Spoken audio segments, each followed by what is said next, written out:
Assalamualaikum warahmatullahi wabarakatuh. Perkenalkan, nama saya Nakia Tunufus dengan NIM 2202 dari kelas RC1 Manajemen semester 3.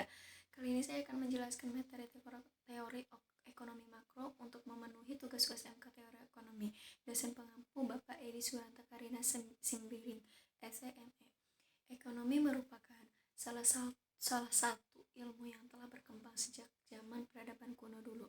Dari mulai bentuk yang paling sederhana, ilmu ekonomi berkembang menjadi lebih kompleks dan struktur seperti saat ini, yaitu pengertian ilmu ekonomi. Sebelum membahas tentang ekonomi makro, kita perlu menyamakan persepsi terlebih dahulu mengenai apa itu ilmu ekonomi.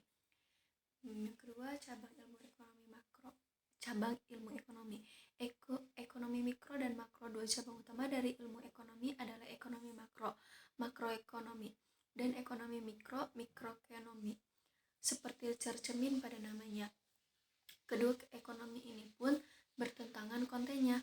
Secara singkat, ekonomi makro memfokuskan studinya pada ekonomi secara menyeluruh dan total, sementara ekonomi mikro merupakan studi yang menyoal unit ekonomi secara perorangan. Apa itu ekonomi makro? Sesuai dengan namanya, ekonomi makro mempelajari ekonomi secara keseluruhan. Studi ekonomi ini khusus belajar tentang ekonomi dalam skala besar dan menyeluruh.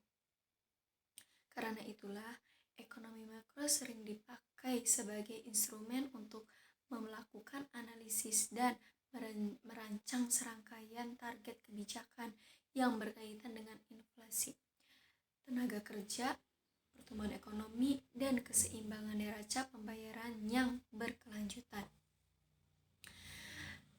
Yang keempat, tujuan ekonomi makro. Tujuan ekonomi makro ada beberapa macam dan berpengaruh terhadap perekonomian suatu negara. Setiap tujuan tersebut ditujukan untuk memecahkan persoalan yang muncul di suatu negara. Berikut adalah beberapa tujuan dan penerapan kebijakan ekonomi makro. Yang pertama yaitu menciptakan lapangan pekerjaan.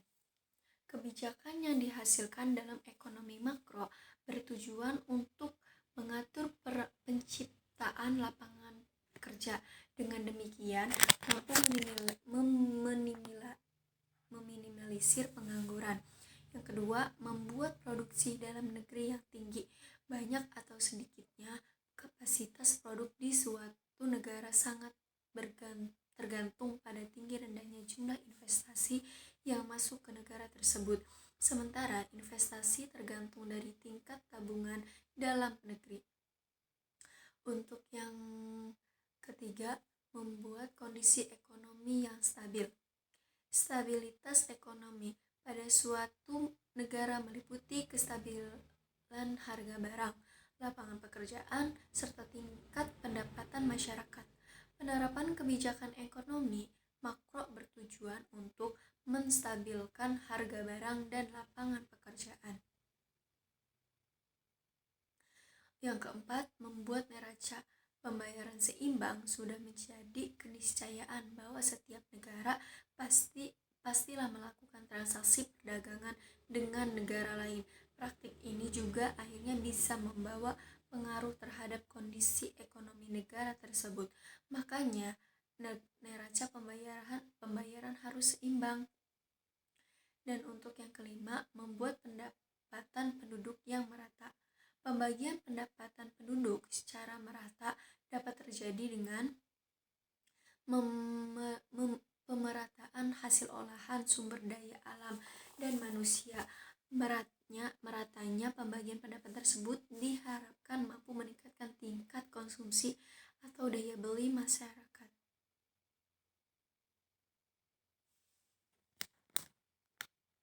Tujuan ekonomi makro. Indonesia juga memiliki tujuan tersendiri dalam penerapan kebijakan ekonomi makro di dalam negeri.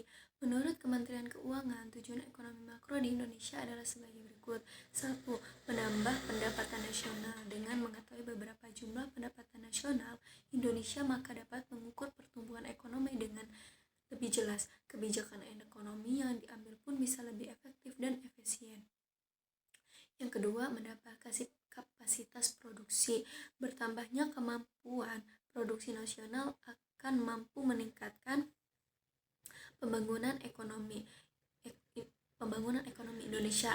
Cara untuk menambah kapasitas produksi tersebut salah satunya adalah memperbaiki situasi untuk investasi. Dengan demikian, investasi yang masuk dapat mempengaruhi produktivitas nasional. Yang ketiga, membuat lapangan kerja. Adanya peluang kerja karena meningkatkan produktivitas nasional, pada gilirannya akan mampu meningkatkan kapasitas produksi. Disinilah peran kebijakan ekonomi makro di Indonesia, yaitu untuk menarik para investor agar mau menanamkan modalnya. Dengan demikian, lapangan kerja baru pun tercipta. Dan yang keempat, mengendalikan inflasi. Salah satu penyebab inflasi adalah karena terlalu besarnya permintaan terhadap sebuah komoditas. Akibatnya adalah harga komoditas tersebut melambung tinggi. Melalui ekonomi makro, Indonesia mampu melakukan kebijakan cash ratio, politik pasar terbuka, dan politik diskonto. Tujuannya satu, menghentikan laju inflasi di dalam negeri. 5, mewujudkan kestabilan ekonomi. Analisis ekonomi makro di Indonesia dapat dipergunakan untuk menjaga stabilitas ekonomi negara. Kondisi yang stabil ini penting. Mengapa? Agar para pelaku ekonomi di luar negeri dapat percaya pada lapangan, sehingga nantinya mereka mau melakukan investasi di negara ini. Kestabilan ekonomi Indonesia baru dapat tercapai jika dua variabel ekonomi makro berjalan seimbang. Kedua variabel tersebut adalah neraca pembayaran dan tingkat permintaan persediaan barang. Untuk yang keenam, membuat neraca pembayaran luar negeri berada pada posisi seimbang. Analisis terhadap ekonomi makro Indonesia perlu dilakukan dengan tujuan untuk mengupayakan keseimbangan pada neraca pembayaran luar negeri. Neraca pembayaran sendiri berisi rangkuman sebagai transaksi seperti penjualan dan pembelian barang dan jasa, hibah dari luar negeri, serta transaksi keuangan antar produk di dalam dan luar negeri. Untuk sekian, terima kasih. Wassalamualaikum warahmatullahi wabarakatuh.